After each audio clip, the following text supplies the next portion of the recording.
Implements. Grass is kind of grown up around them. Don't mind that.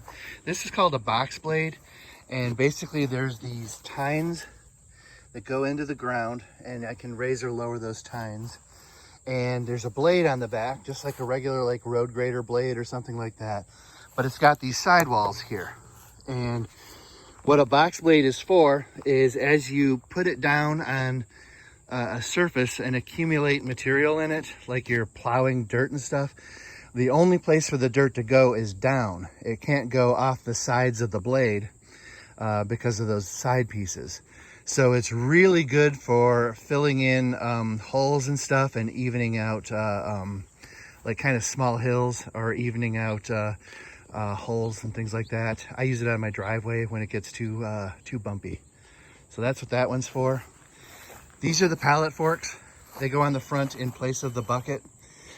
These forks are adjustable. You can move them in and out to accommodate whatever you're using. I use these quite a bit. Most predominantly I use them for is, this is called an IBC tote.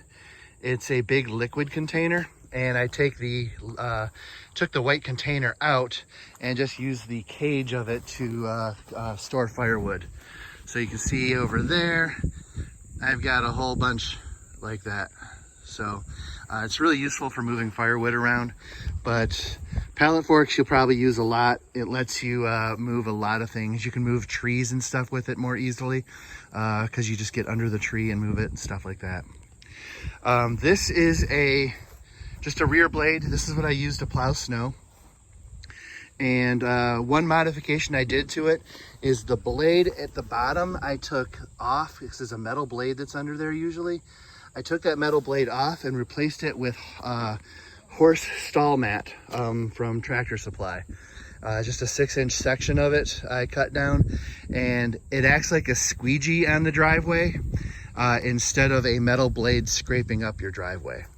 Also a big advantage if you have a gravel driveway, the rubber stall mat that's underneath allows the gravel to go underneath it, and it doesn't just end up plowing all your gravel off of your driveway. So it's a really, really good modification. And I did a video on that. I'll send a link to that as well. This is a Brush Hog. Brush Hog is a brand of rotary cutter. This is a rotary cutter. Basically, this shaft right here hooks up to the back of the tractor.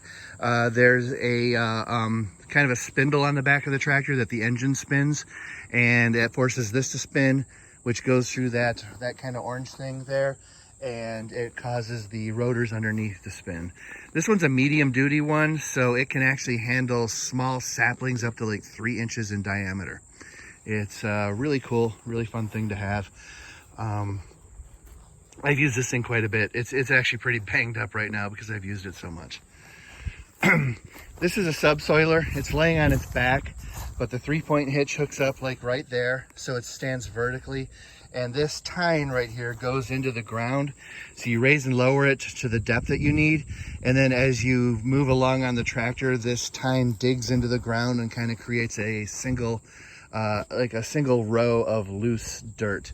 It doesn't actually create a ditch because the loose dirt just falls right back into the hole, but it does loosen it up and makes it easier to get the dirt out of there. So last but not least, this is kind of what my property looked like when we got it. These are like a lot of apple trees and stuff in here, and everything is completely overgrown. Like you can see the vine going up that tree right there. It's crazy the amount of undergrowth that was in this. And the original owner, I shouldn't say the original, but the previous owner planted an apple orchard and then did nothing with it. So all this Asian bittersweet and grapevine was allowed to grow. So when I moved in and got the tractor, I did this. You can see how much I've completely cleared out here now.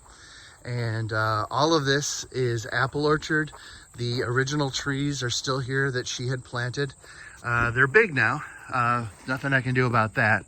But I can walk around back here no problem. All that undergrowth is gone. The bittersweet, the Asian bittersweet, I got out of the trees. Some of it's growing back. Got to keep working at it. But this is really easy to do. It just took a lot of time. So essentially all I did is I went through with my front bucket down, so I made sure I didn't hit any obstacles like stumps or something like that. And then I had my brush hog going to mow everything down, and eventually got everything mowed down, made it so that I could walk around back here. And then I went through with my landscaping rake and just went back and forth multiple times everywhere, cleaned it all up really, really good.